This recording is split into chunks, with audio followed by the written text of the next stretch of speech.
Welcome to 1,000 Tiny Steps. I'm Barb Higgins, and in this podcast, I'll share personal stories of great joy and tragedy and the steps that brought me there. I have become adept at tracing them backward to find the origin of an event, good or bad, that has affected my life. I have gone from being on top of the world with Division I All-American success to being unable to get out of bed with the grief of losing a child, and everything in between. I am painfully honest, which can make people uncomfortable, but discomfort brings growth, and oftentimes, tragedy brings joy. So, tie, buckle, slip on, or lace up your shoes and join me as we begin our 1,000 Tiny Steps. Hey everybody, Barb Higgins here, welcoming you to episode 46 of 1,000 Tiny Steps. So, as is often the case with me, I'm beginning this for the second time. It's now Sunday afternoon. Kenny is driving around with Jack. I spent a wonderful day today in Amesbury. I'm working with Coach B. That's what he goes by. His name is Braden. He's wonderful, really, really talented CrossFit coach. Another coach there named Addie who does some nutrition stuff. And I'm healthy enough now and far enough out from having Jack to really return to competitive CrossFit. And I did a couple of competitions last fall and had a really good time. So I'm sort of back into it. It appears that my CrossFit competition season is August and September. So I'm sort of looking into that. So I went down to Amesbury today with Kaylee and Jack. Kenny had some good alone time at home. And I had a wonderful CrossFit workout with Coach B, and then some alone time to sort of go over training. And he gave me some great tips for a couple of the movements in my upcoming competition. And then we went, of course, to the bakehouse and had yummy food and walked all around Amesbury. They're doing this little fairy house gnome sort of competition thing. So all these different businesses have these fairy houses and you can vote on them. They were awesome. Jack was intrigued, as much as a 15-month-old can be intrigued with the intricacies of a fairy house. But it was good fun. It was beautiful, beautiful weather. Shout out to Jen at a store called Caravan. And I got a beautiful blue dress there. I've gotten a couple of other things. And she's just the nicest woman ever. So it was nice to see her. It's July 10th, and I am trying again. What happened yesterday was I was almost at the end, an entire podcast episode, and I ran out of space on my computer. And so I could have stopped and just deleted everything and then continued, but I'm a time crunch.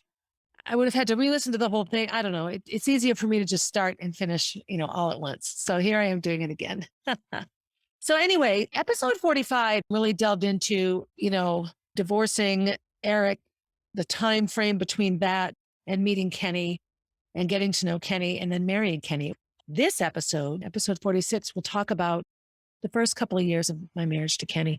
And what's important here in the framework and context of 1,000 Tiny Steps is that in really, really self-analyzing a lot of the decisions I've made in my life, what I've noticed is how many times I come around to the same behavior, the same choice, or the same person in a different body. I look now to so many people in my life and I think, oh my gosh, if I knew what a red flag was, I might have avoided a lot of things. I'm going to talk about the first couple of years of marriage to Kenny. And really, those were from 2000 until really the fall of 2005, maybe into 2006. Those chunk of years, 98 when we really first got together to 2006. That's an 8-year period of time. I feel like I often would laugh that the standard American dream is the house with the white picket fence. And I have a house with a white picket fence. It's beautiful. And during the time that I'm going to talk about in this podcast, I had 2 children and I loved my job and was doing really well in it. And I was coaching and winning awards. For this period of time, all seemed well. Is it my fault and my choices that blew it up?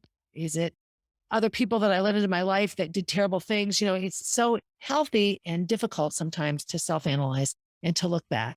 It's very easy to put it in a box. Well, it was a long time ago, move on. Except that oftentimes when you put things like this in a box, you bring the box with you. You carry the box with you into every decision you make. And so you haven't really moved on at all. And the only thing I think really belongs in a box that you carry with you is grief, because you never stop grieving something that you've lost. Before I start, if you're watching me, you're going to see that there's another picture behind me that wasn't there before. Behind me, for those of you that watch, every picture that's behind me, there's one photograph and 3 paintings rather, and a pencil sketch. And they're all of Molly and Gracie, and they're phenomenal. So the one I just added was done by Bud LaCurn. If you live in Concord, Manchester, this area of New Hampshire, LaCurn is a very common name. You always associate the LaCurns with hockey. This particular sketch I started looking at his drawings on Facebook. He started posting these unbelievable sketches. And I asked him, would he consider doing one of Molly? And so I sent him a whole bunch of pictures. And what he did here, if you can see it, and I'm sorry to all of you that just listen, I think I have it on my Facebook page and I'll repost it. It's Molly's face. And when I'm looking at it behind me in the computer, on the computer screen, her face is much more clear. That's what stands out. And it looks like it's covered with things. And when you really, really look closer, you realize that it's covered with our hands. I was holding her hand and lying in bed with her. So he took a beautiful close up of her face and superimposed, drew upon it from a picture of just our hands. You don't see us, you see our hands, and you see my cell phone and the hair tie on my wrist. And when you look at it, I remember when I saw it, I was really emotional. It made me cry. He just captured her so alive and so dead, all in one drawing. So I love it. So I've added that to what's behind me, and I'll keep adding. Okay, so where I ended before was our wedding and how beautiful it was, and my cross country team's involvement. And here's the beginning of my life. So that's where I was. So I was pregnant with Gracie when I got married. I mentioned that 13 weeks, I think. Just, I got pregnant in early August and we got married in October. So maybe 8 weeks. That was the funnest weekend ever. I talked about that. So shortly after we got married, really, we started to begin our life. We lived in this house that I'm sitting in now. I'm looking at a computer, and this was actually a room that we made into an office. Our big giant desktop computer that we had, that everybody had back then, was sitting right where I have a desk now.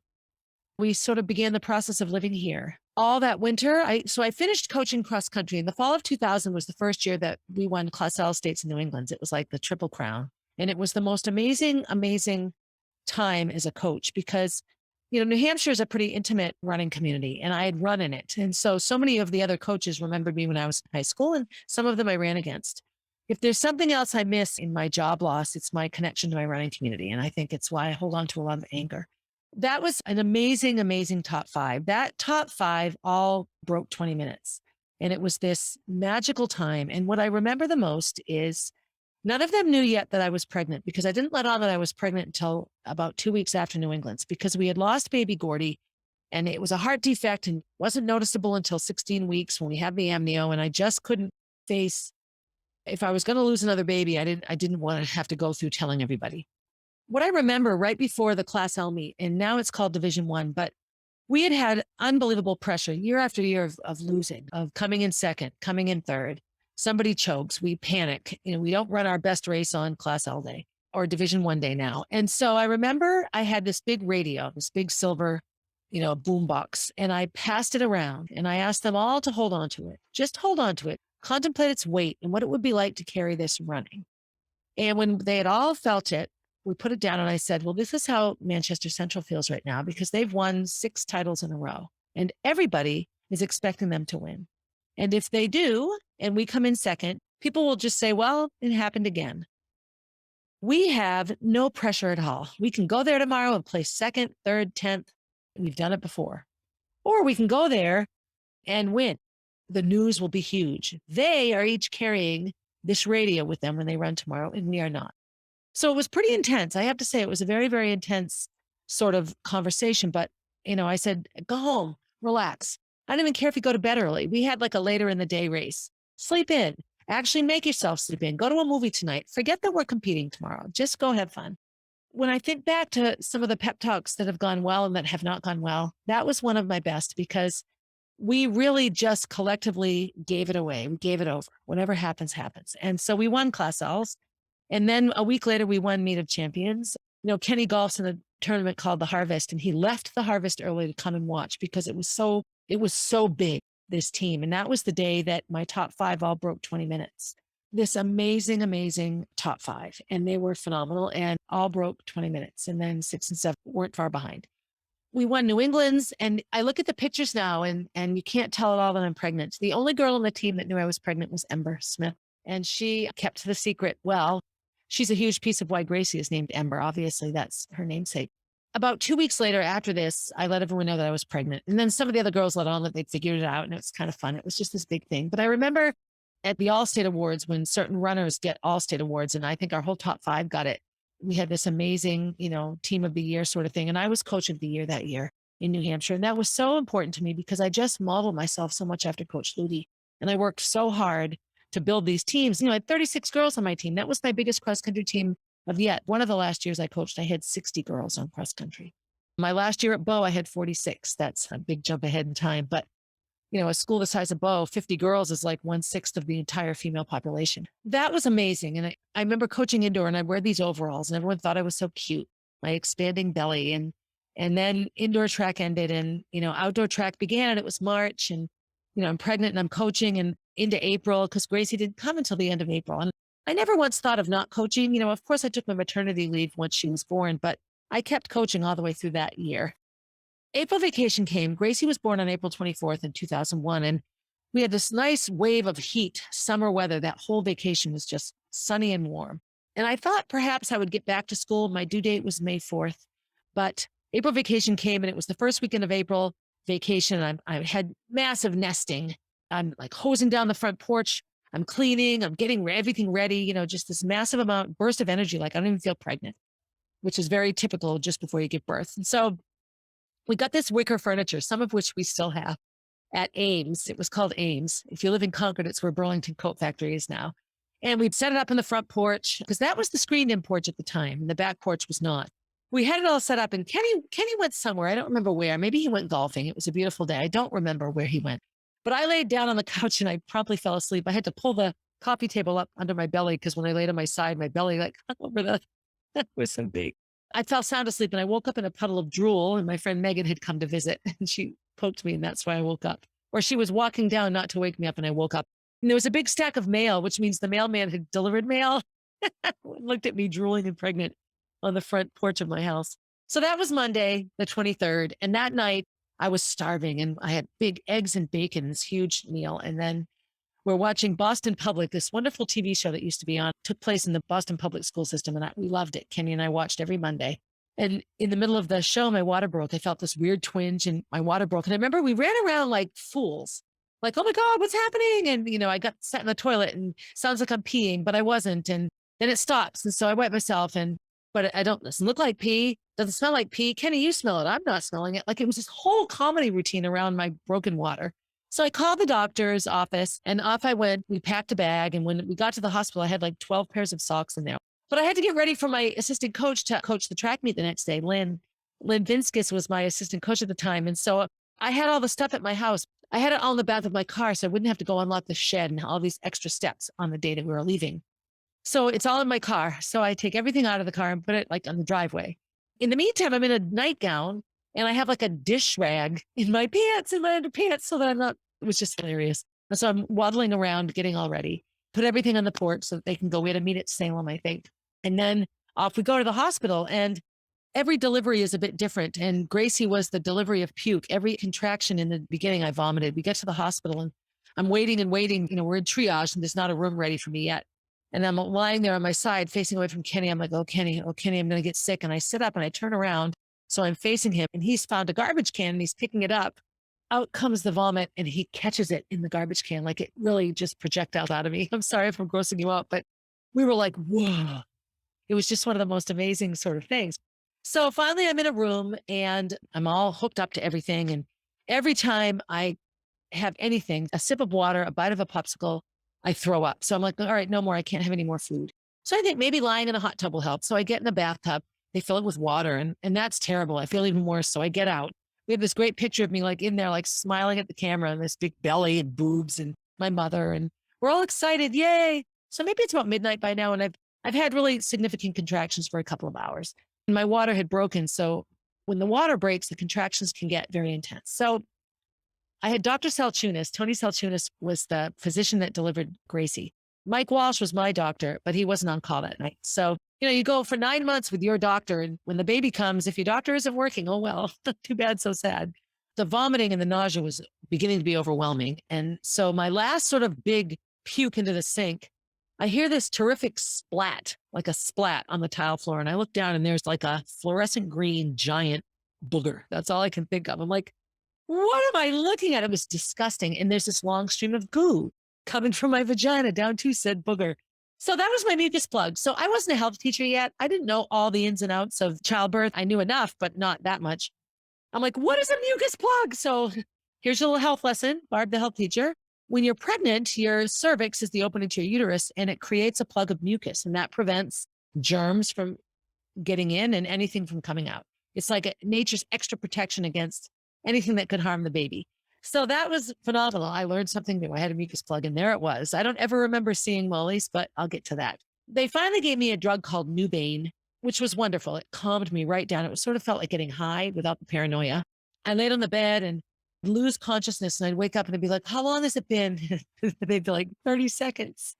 So from, I would say 1 o'clock to 3 o'clock, the last couple hours of my contractions, they hurt when, okay, get ready. Here it comes. And I'd breathe through it and breathe through it and breathe through it. The best way I can describe my contractions is a combination between a Charlie horse in your tummy, along with like horrifying diarrhea cramps. So the cramps that make you feel like I'm either going to puke or poop. And then a Charlie horse, like a muscle cramp. And then it goes away and you're like, oh, thank God. And then the other thing that I had, the whole thing was mellow. I have the Nubane. I'm feeling sort of high. We brought music. So it was the Lilith there. So it's like, lesbian folk music. It was the best. And then my nurse practitioner was Danielle. My delivery nurse was Danielle, and she was phenomenal.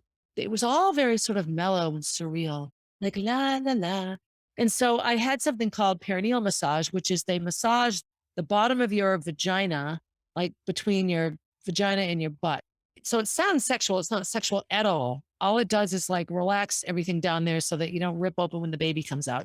But it really did calm me down. So I had my mother and Kenny, Danielle, Dr. Salchunas, and me, and the music in the background. So all of a sudden in my contraction, I said to the doctor, this is weird, but I feel like I want to grunt now when the contraction comes. And he said, oh, that means you're ready to push, which actually makes sense when you think about it. When you really bear down hard or struggle to do anything, throw something heavy or lift something heavy, noise comes out of your mouth, you grunt or groan. So he said, that means you're ready to push. So the next time you have a contraction, push. And so this was like textbook child labor, from 8 o'clock at night until like 2 a.m, I have contractions. And around 2 o'clock, I start feeling like I need to push. And so that was such a huge relief to me. It wasn't just this like useless pain that I couldn't do anything about. When I could push through the contraction, it took away the Charlie horse sensation and made it very purposeful. I started to push. And so you can feel it. And that part does not hurt. Everyone thinks that the pushing out is the hard part. There are no nerve endings inside a vagina. Up inside the vagina, there's nothing. If there were nerve endings up there, none of this would be possible. All the nerve endings in a woman are on the outside, which makes sense. That's where the pleasure would be, on the outside, not the inside. I'm pushing and pushing, and out, down comes her head, and back it goes. And I can sort of feel all this in a really, really detached way. I really wish now that I had Kenny film it. I didn't want any of that. I just wanted to have the baby. So out comes her head and goes her head. Out comes her head and goes her head. It was very, very sort of typical. So I really started to feel that she was getting close. You can just feel a heaviness. You really feel like you're pooping because everything is just pressing down on you, everything. So it does almost feel like you're just pushing out a poop.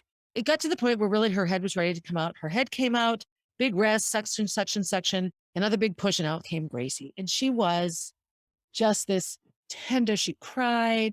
And then she laid on my chest, and I love the picture. Her hands are still purple. She's covered with all the cheese and blood and all the stuff you're covered with when you're born. They wipe her off and leave her there. They left her there. They didn't bathe her for like 6 or 7 hours until daylight. And they do that now. They just put heated blankets on it, a hat on her little head. All that skin to skin contact just makes all of their body systems regulate. Babies are meant for that. So Gracie got onto the boob and stayed there for like a year and a half. She was a massive nurser. She loved it. She only had breast milk. She didn't eat or drink anything but breast milk for, I would say, 8 months, maybe 9 months. And then it was just little finger food. She had no interest in food. She just wanted to nurse. And so that's what she did. And then we started introducing other things at around 9 or 10 months.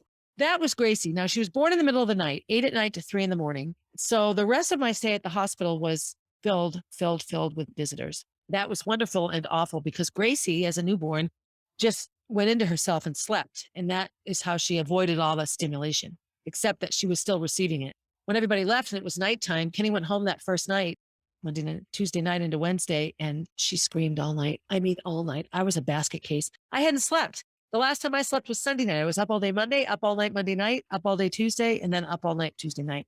I was a disastrous mess. Talk about trial by fire. So then Wednesday when Kenny came back, I'm like, you can't leave tonight. You can't leave. It was just a disaster. So he stayed the next night and we went home on Thursday with our little family. And I just remember how overwhelmed I felt. Gracie nursed really easily. I wasn't too concerned about that. When your nipples have never had a nursing baby, they do get all chafed. And Gracie's the only baby that gave me any nipple soreness. Even all the years after, until Jack was born, I nursed him just fine. And we had this wonderful first year where my mother was here all the time. I never had to worry. I only worked halftime, but I still coached 3 seasons. So I was as busy as ever, but I maintained a halftime job so I could keep moving forward as a teacher and had health insurance and all of the things. I was the health insurance provider for our family. That first year was wonderful, 2001 into 2002. And around about the time that Gracie was about to turn 1, or actually she had just turned 1 and was just maybe heading into year 2, I got my period again. And I was really, really suddenly thinking I needed to have another baby. And Kenny and I were just going to have one. Well, I was never going to have kids ever.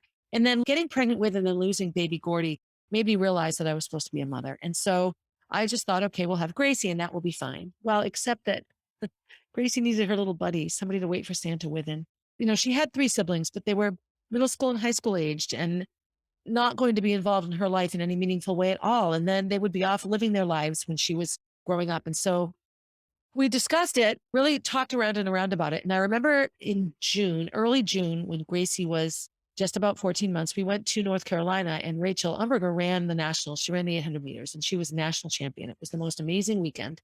We had so much fun and we took a distance medley relay down. It was Rachel, Carrie Corbett, Ashley Barber, Chrissy Fulton. We brought Jocelyn Carpenter down and we stayed in this round hotel. It was a strange and wonderful trip, I have to say. That's where Gracie really learned to walk. She got her walking legs under her. We have these videos of her and she's just shaking and she's so pudgy that her whole body just jiggles. It's adorable.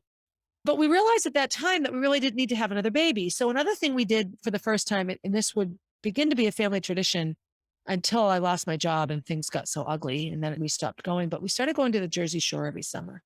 We went to Avalon, Stone Harbor area, and Gracie really mastered walking. And we have this video of her just walking on the beach, swings her arm so confidently. Jack does that now. He just swings his arm. And when he walks and he's done something he's proud of, he's just so Gracie. It's the sweetest thing. We got home from that vacation. We drove home and we went through New York. We looked at 9/11, the World Trade Center site. That was not even a year in, It was horrifying to see. It was just really horrifying to see it all. Gracie was in the carriage and she was just little. We got home and I had a doctor's appointment and I said to my doctor, look, we're going to try for another. And he said, well, it could take you a while. You're still nursing. You're almost 39. You're so old. Busy summers as being what they are and people in and out of our home. And I think Kenny and I maybe had sex once that whole month. A little TMI, I know, but that's the way it is. I knew within like a week. I said, oh, I just feel it. And I made the mistake of saying that I was craving Diet Pepsi. And Katie was over, Kenny's daughter, and she's like, what? That means you're pregnant. When I was pregnant with Gracie, I was chugging a glass of milk and I had said, God, I just love milk lately. And Katie, being smart and intuitive and not know these, was like, are you pregnant?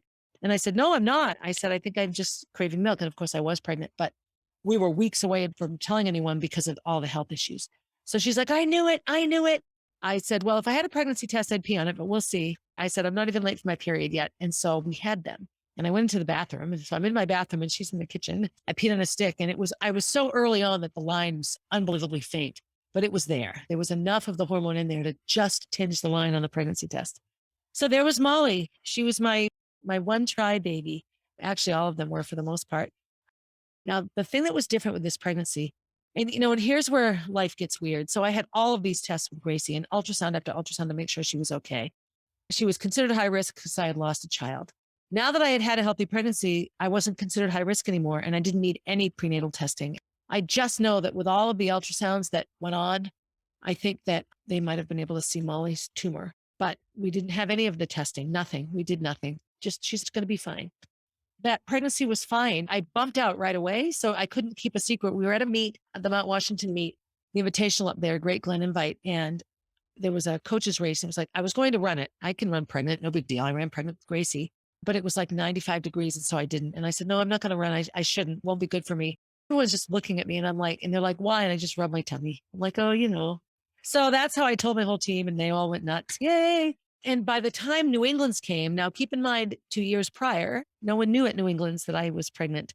I had this baby bump. The neat thing is both times I was pregnant, we were Class L state and New England champions. The year in between, we had a bit of a rough year, which happens to everybody. I believe that we were Class L champions. We were not New England champions. We have our championship meets and we once again win Class L states, New England's, and I get coach of the year again. And this time when I go, I'm ginormously pregnant, so much bigger than the first time. We have our all-state runners and such. And it was just this wonderful just a wonderful time. It was just phenomenal. And my pregnancy with Molly was terrific. The difference here is she was due much earlier. So track practice had just started. Her due date was April 4th. So a month earlier than Gracie's had been. And she came April 1st. A week prior, I went for my appointment. So the end of March, and Dr. Walsh said, you're already 2 centimeters dilated. I could strip your membranes, which means they sort of just irritate the cervix enough that it facilitates labor sometimes. And I said, no, Molly, let Molly come when she wants. She comes April 1st.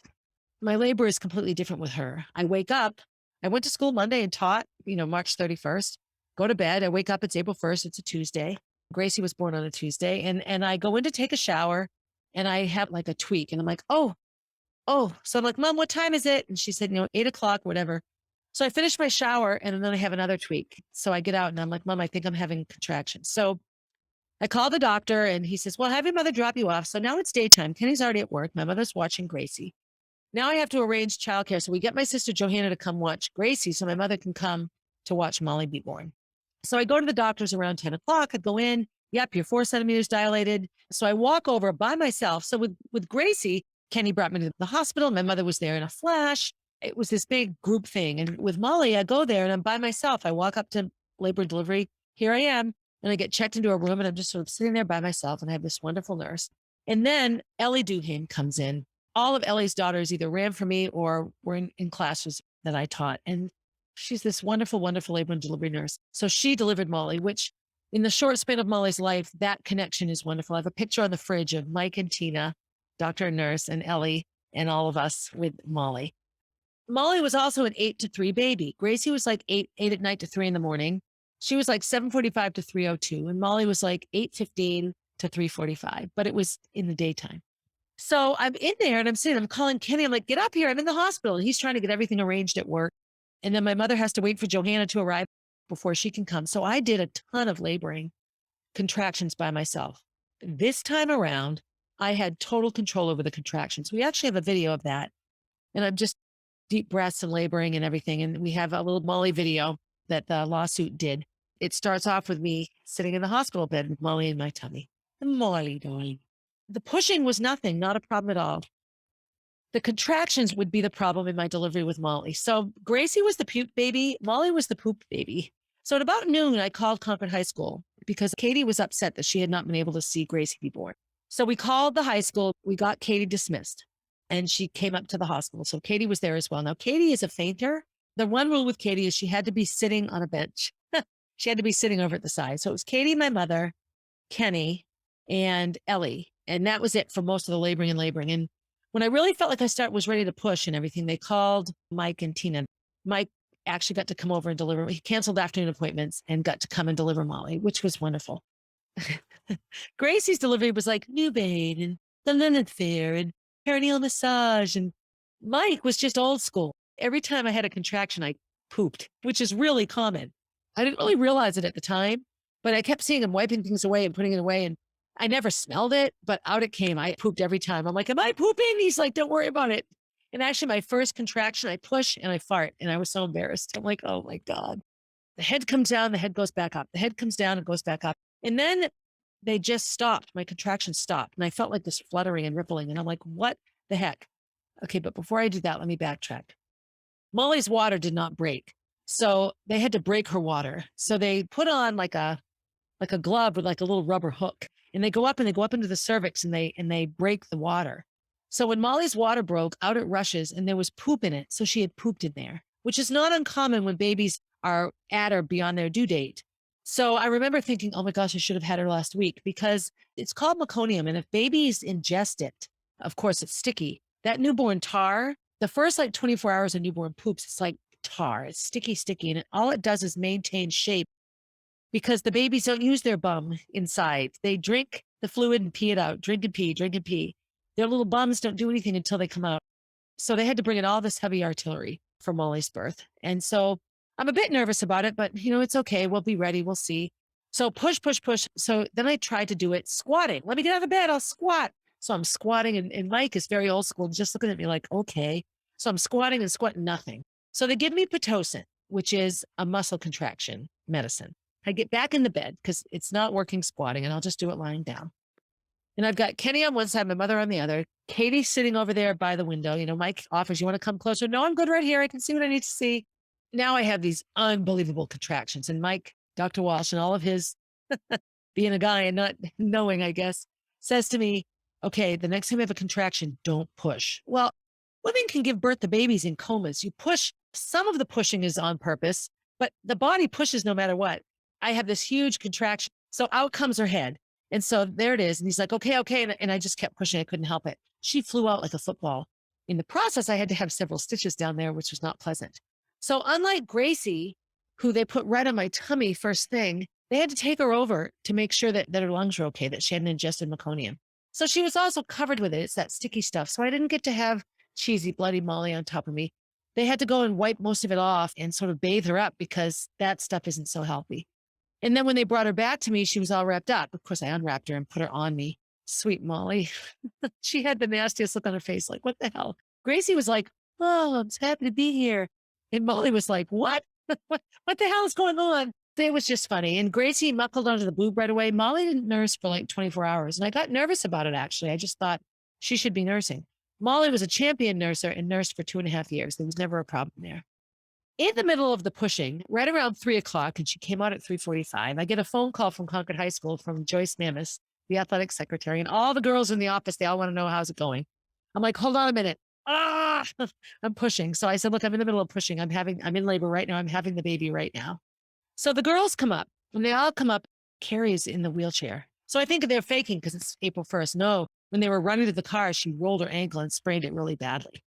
Ultimately, it was a good thing because it made her rest in the beginning part and focus on other things. And she ended up having a really good season. But it was just one of those things where it was so different so I had that initial group of visitors and they stayed for a little while and they left. And then that was it. Now, of course, I hadn't told anybody. There was no social media then. I really had to call people on the phone. So of course I called my school to say I won't be in and that I'm having the baby. But I did not get a big rush of visitors. I remember that whole night it was just quiet. I made Kenny and Gracie come up. And I remember my dad came up and Gracie and Johanna. And so family came. And in the video, you can hear my mother saying, is that your baby? Is that your Molly? And Gracie took her a couple of days to realize that my tummy didn't have the baby in it anymore. It was just a beautiful time, but it was really quiet. I had Kenny and Gracie on the floor on an air mattress. And then I put Molly in the crib and have Gracie up with me in the bed. It was interesting. It was hectic and chaotic and not restful. And because I still gave birth on Tuesday, I still had to go home on Thursday. So I got sort of seemed like less recovery time. But I stayed there at that hospital till like Thursday night. I didn't come home until like 8:00 at night. I made most of my Thursday. Insurance would pay for that day, and that day ends at midnight. So I could have stayed until midnight if I'd wanted to. I did not want to. Home we went. The one visitor I did get was Jackie Stock. And she's a kindergarten teacher at Walker at the time. She came up to visit, and we had the nicest visit. It was really special. I remember it now. It's hard to talk about this because I was so happy at the time. And I think that's the hardest part of child loss is when your life blows up. And it was my job loss too. And I will have a hard time getting through those episodes with maintaining composure. Gracie came home and it was sunny and summery. Molly came home, it was a blizzard. There was this random 4 inches of snow on the ground and rain and the balloons were all flat. And it was just different. I remember that one of the hardest parts was I wanted Molly to have what Gracie had. As a new mother, I thought the second child should have everything the first child had, but there was no other child. And all Molly would know was a reality with Gracie. And looking back on it now, I could have made it easier on myself, but I tried so hard. I'd go up with Molly and try to nurse her to sleep and put her down so that Gracie could come up and I could nurse her and snuggle her. She wasn't nursing anymore, but Gracie slept up under my chin. Gracie was just glommed on me all the time. And so Molly's arrival was hard on her. And one of my saddest memories is I nursed Molly and I finally get her to sleep and I put her down and I roll over and there's Gracie and she's facing away. And I pick her up and put her in my arms and just tears are pouring down her face. And she's just 2 and what is this, baby? And why aren't you hugging me? And, it just it makes me sad now just because she was so sad. And it was such a process for her. It took about 6 weeks. She had a really hard second birthday. Another amazing memory I have, and I think I've shared this before, is Gracie turns 2 and here's this, 3-week-old, 4-week-old baby. And she turns 2 and she's exhausted and overstimulated. And I come downstairs and Kenny's giving her a bath. And we only had one bathroom at the time. And she's laying in the bathtub and he's just singing to her softly, happy birthday to you. And my mother and I both just started bawling because he was just being such a good dad. So that was the beginning of Molly. And I went, right back to coaching. I remember she was born, I went 2 weeks later, I'm coaching again. And I had a high jump coach, Chris Sullivan. He coached all the jumps for me. And his wife was having babies around the same time I was. And I was down there stretching and doing all this stuff. And he's like, how can you do that? You just had a baby. But I was pretty fit and I recovered really quickly. Molly was a longer recovery vagina wise than Gracie was because she had a giant head and she came rushing out and all that. But that spring was very similar to the spring with Gracie, balancing track meets and nursing babies in the press box and, just living my life with my classroom and my teams. And I just loved it. So the year after Molly was born, I did the same thing, halftime at Walker, still coaching all that next year after she was born. So I'm lucky. During those years, Kenny was working full time. He was running a business and gone most of the time. My mother was here all the time. And I do know that Molly and Gracie together was hard on her.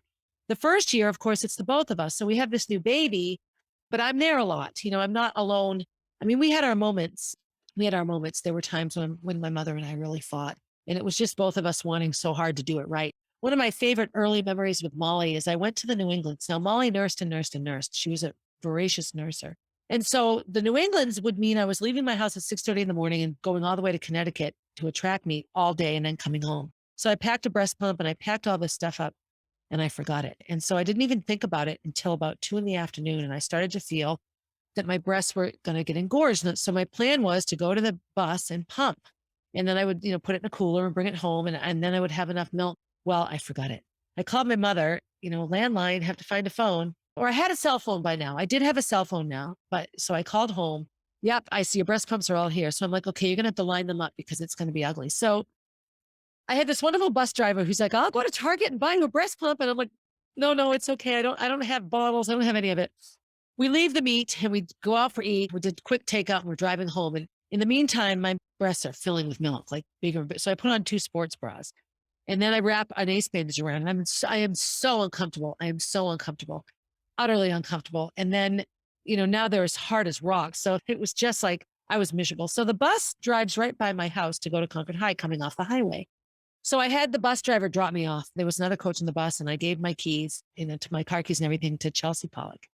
Chelsea's married now with a baby. And I said, you'll remember this when you have babies. And so off they go. So I come into the house and Molly's awake, but she's, fine. My mother's there still. Gracie's asleep. It's like 10 at night. I had 2 single pumps and then I had a double pump. And I said, Kenny, put big bottles on. So we put 8-ounce bottles on these breast pumps. So I'm sitting in the bathroom because I just figured this is the easiest place and we're plugged in. When I take off the bras, it's like my boobs expand. It was the creepiest thing I ever saw.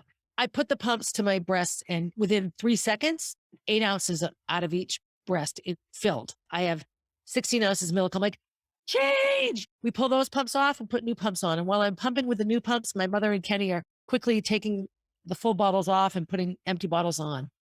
I pumped 64 ounces of milk, 32 ounces out of each breast in 12 minutes. It was unbelievable. And I was just like, oh my God, thank God, thank God. So I stopped. I needed to nurse Molly and I was afraid you never run out, but I'm capping up all the milk and all these bottles of milk are on the kitchen table. So Chelsea and some of the track girls come into the kitchen and they look and they're like, what are we looking at? And I'm like, that's what I'm talking about. And then I nursed Molly and had plenty of milk and in the morning was able to pump my usual morning thing. So that's one of my favorite early memories of having Molly. One of my favorite nursing memories with Gracie is I'm nursing her up in the press box. It's like a dual meet. And Coach Coffrin's son, Timmy, he's all grown up now with kids of his own. He was like 9 or 10 at the time. And he came up to talk to me because I was nursing. And his mother's like, don't be fooled. He just wants to see a boob. It was really cute. Sorry, Timmy, if you're hearing this, it was adorable.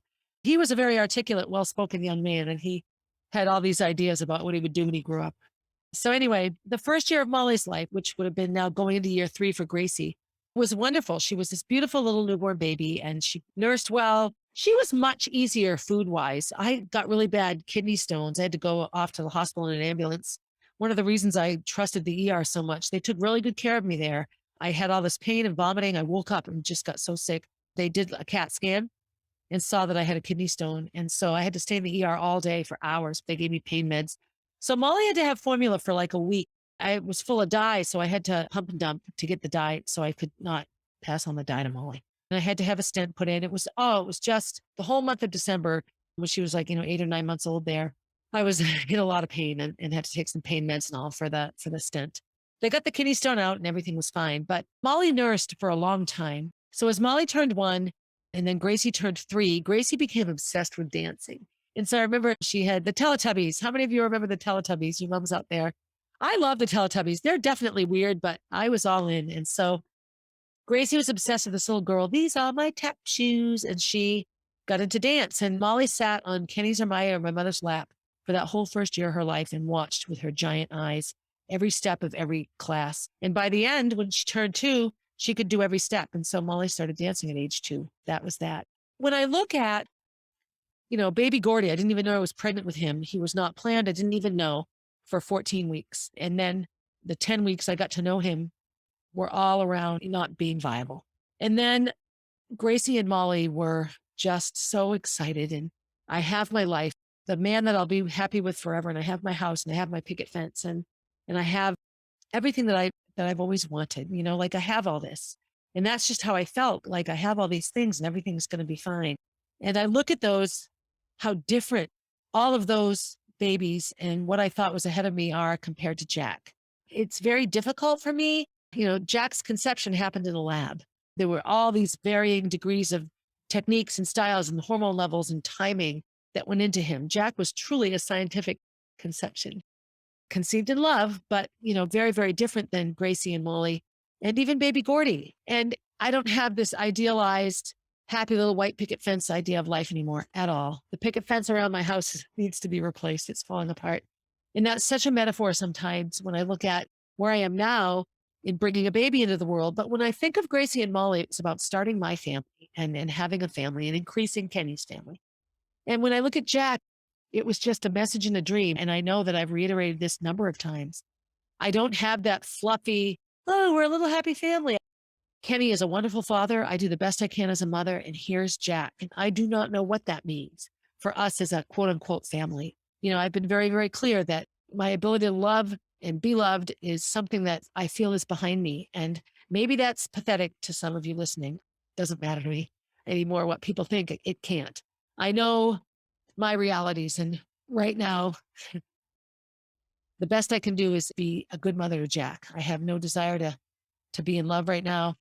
That's not in the cards for me. Molly's death decimated so much of what was my life that when I look at where I was at when I created Gordy and Gracie and Molly and where I'm at when I created Jack, there's no comparison. And it's interesting sometimes to me. My 2 boys are rife with science and testing and ultrasounds and everything else. And Molly and Gracie are these sort of white picket fence, happy little creations. And, and here I am approaching my 59th birthday with this sweet little amazing baby boy. And who knows what his reality will be growing up. I don't have any ideas now. I lost too much in the process of raising Gracie and Molly in so many ways. So I'll end here. I will say that those from 1998 and that tragic year I had with Kenny's marriage falling apart and all the trauma around that, to moving in together, to creating baby Gordy in 99 and then losing baby Gordy weeks after we knew we had him, to putting our lives back together after that and getting healthy and getting married, creating Gracie, having a wonderful, wonderful first year of Gracie's life, deciding to have Molly, creating Molly, having Molly, and now having these 2 beautiful little girls and going along into what I think will be happiness for a long, long time. And then the reality of what happened, it's really difficult for me to ponder sometimes. Molly turned 2 in 2005, and she was still nursing like a champ then. And that was when I had my foot operated on.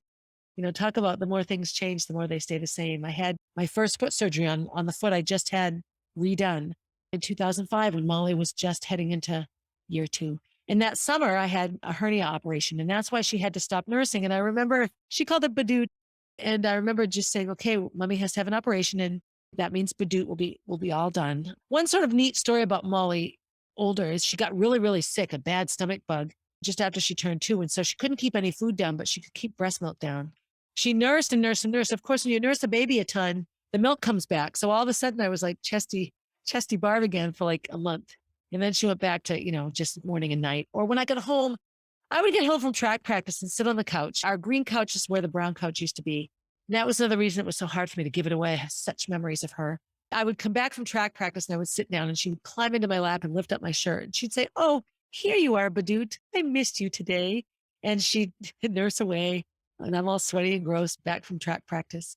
Another memory I have of Molly, and this, for those of you that believe in the other side and that we have souls and stuff and that we're connected to, the spiritual realm. I was nursing Molly. She was maybe 8 weeks old. She was little. And I'm nursing her and looking at her and talking to her. And little babies, they don't focus right away. They don't focus with recognition for a few weeks. And then their recognition is still infantile, they're babies. And I remember nursing Molly and she was looking at me and looking at me. And I stared at her and I looked away and she like tapped me. It was this deliberate movement on her part. And it was early for that. And I looked down and she's looking at me and my neck hairs go up because all of a sudden it was like I was looking at a 20-year-old, like I was looking at a face that knew I was the mother and she was the baby. Like there was knowledge in the expression. And I just got chills from head to toe. And we held each other's face, glance for seriously a good 20 seconds, a long time. And then it was like, it was gone. And she was just a baby again. I remember it was just such an intense moment. And I remember Gracie and Molly both would follow things along at the ceiling and who were they talking to? Molly had whole conversations with the air. And, so was she talking to my great grandmother? Was she talking to my Grammy? Who was she talking to? Sometimes it was just interesting to ponder those things. So heading into the school year 2005, I had no reason to think that anything would change for me in my life at all. I had these two healthy, happy girls. Molly started dance, and we had this sort of routine going. I do have to say, as I ponder the next years in my life, what I realize is everything was good. In the subconscious mind of Barbara, when things are good, that's when the danger lurks. That's when the undertow comes back. When I was a little girl, my abuse wasn't all the time. It happened a handful of times over a number of years, which was a wonderful thing. It wasn't a nightly thing. It wasn't anything I could predict. But what I remember most profoundly about it is that when it hadn't happened for a while and I stopped being vigilant, when I stopped sleeping with 20 pairs of underpants on, or I stopped what my protective defenses were, I would suddenly realize, it's probably going to happen again. You know what I mean? Like complacency and comfort and relief and safety always turned into the next time, which of course my 10-year-old mind and my 8-year-old mind and my 12-year-old mind made it predict those things, right? Like the complacency caused it to happen. Well, complacency was just, it was a left time had gone by that I forgot about it on a daily basis. It wasn't prevalent in my head. And then of course it would happen again. And of course I would own it and take all this blame. That pattern in my life has repeated itself a lot. Whenever I have a relationship that is going really well, it's going well. Oh, it's going well. And I think back to the girl in the book, and I mentioned it in the last episode. I'll mention it again. And I hope those of you that have suffered from abuse like I have, or have this in your past, take this and learn from it, or just take comfort that you're not alone in feeling these things. But the girl that would be safe in a rehab and a therapy session or a hospital, and she would escape and recreate horrifying, traumatic, damaging events for herself. And it's because that was where the safety was, or the familiarity. That was what you knew, and you create what you know. And we do this all the time. We do this in wonderful ways. We recreate the positives in life as well. I have a lot of wonderful things I do because I grew up with those things being done. Hiking and my love of nature and music and the outdoors and my love of the violin and, so many things I love because I was taught to love those things. And so we recreate those things as well. But when I look at 2005, I remember one time I put a Facebook post, and it was long after I lost my job. And there was a cartoon when I was little with a little boy who used to work with Mr. Peabody, and they would go in the Wayback Machine, and it was a time machine, and it would take them way back to, and it's just a cute little history cartoon for kids. And it was Mr. Peabody. And the little boy, whose name I don't remember right now, would say, "Where to today, Mr. Peabody?" And he would say, "Let's get into the Wayback Machine and find out." And I remember I put, "Oh, Mr. Peabody, to the Wayback Machine, summer 2005. And I actually remember Roy messaging me and asking me, or maybe just on Facebook, what was 2005? And I said, the last time I was truly happy. So many things started to sort of fall apart at that time. And of course, my initial reaction is that I made them fall apart. Hopefully, as I share these different things, all the different threads, I'll find that, yeah, maybe I made a decision that caused these things to happen, but I don't think I ever woke up and said, "Hey, I think I'll fuck up my life today," or "Hey, I think I'll screw up my life today."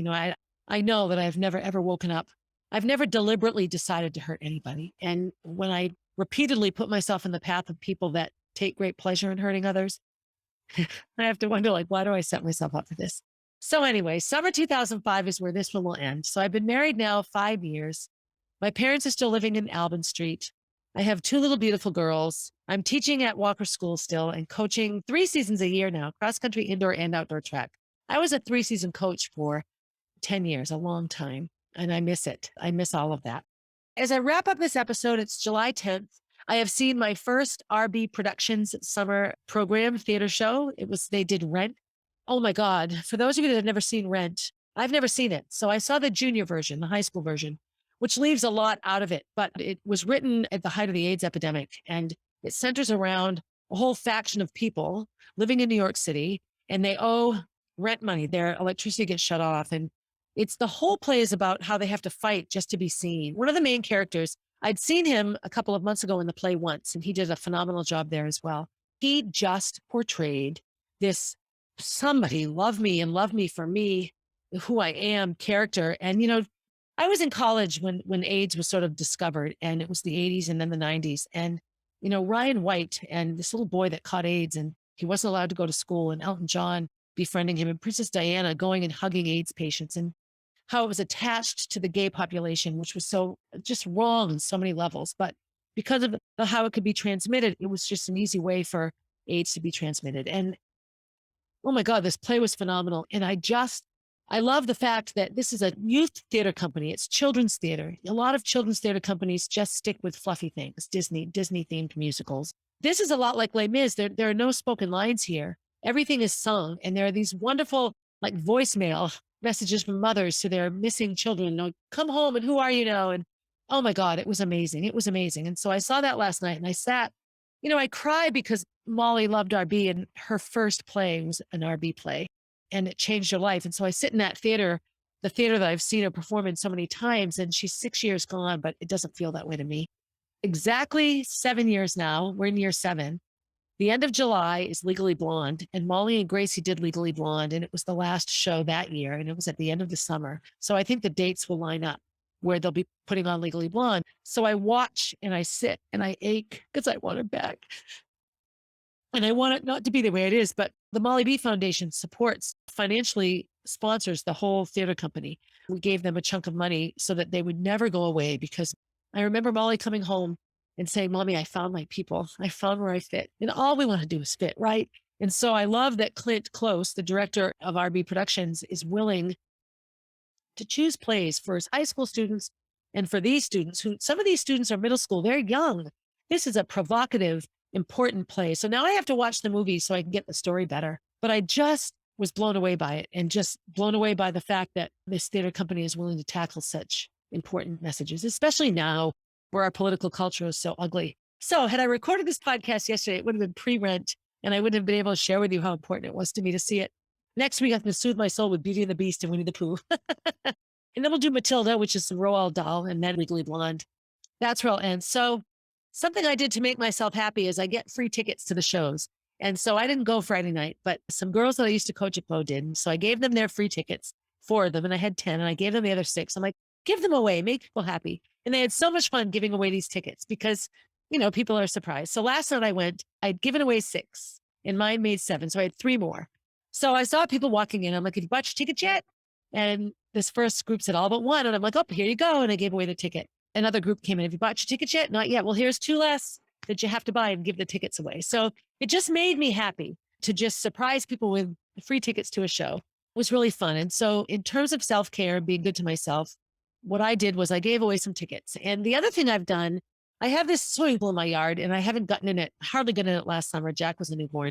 I've just decided that I will get in the pool every day for at least 30 minutes, float around or listen to music or play on my phone, feel the sun on my back, and just breathe and calm down and focus, and then plan my life and feel better about it. That's what I'm doing for myself. That's my oxygen. Giving away tickets to shows that will promote the Molly B Foundation and RB Productions, and getting in the pool to feel the sun on my back. That's what I want you to do. Find things that you can do for others that make you happy, and find things you can do for yourself that make you happy. And as always, as I end this missive, have a good day, everybody. Hey, thanks for listening and for supporting 1,000 Tiny Steps. I hope you enjoyed the episode and will continue to listen. Feel free to leave a review and share my stories with your friends. Also, please reach out if you have stories to share. I love hearing from and connecting with my listeners. If you would like to know what I'll be talking about down the road, you can find me on Instagram at barb_444, on Facebook as Barb Higgins, and at my website, www.1000tinysteps.com.